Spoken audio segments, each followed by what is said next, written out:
மறுபடியும் நினைத்தபோது காதல் சொல்வதற்கான அந்த சந்தர்ப்பம் மன்னிக்க முடியாதது போலவே தோன்றியது.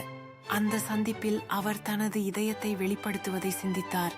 அசரடித்த கனவுகளில் அதை யாருக்காக வேண்டும் என்ற கேள்வி எழுந்தது.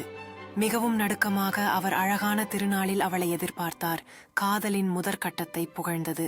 அந்த சந்திக்கையில் அவர் தனது உணர்வுகளை சரியான வார்த்தைகளால் குறிப்பிட வாய்ப்பு தேடியது.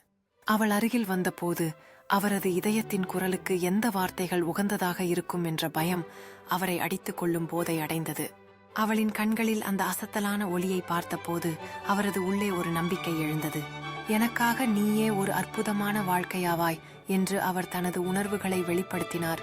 அவள் விழியுடன் பாசம் கொண்ட பார்வையை பார்த்ததும் அவரது இதயம் ஊர்ந்து போனது. ஆம் என்று அவர் உறுதியளிக்கும் போது அந்த மந்திரம் போல ஒரு உணர்வு அவர்களில் இணைந்தது. அந்த மறுபடியும் கடந்து வந்த காதல் தருணம் அவர்களுக்கு இனிய நினைவுகள் உருவாக்கியது. அவர்கள் பாசத்திற்கு ஒரு புதிய அத்தியாயத்தை தொடங்கிய போது உலகம் இனிதாக ஆகிவிட்டது.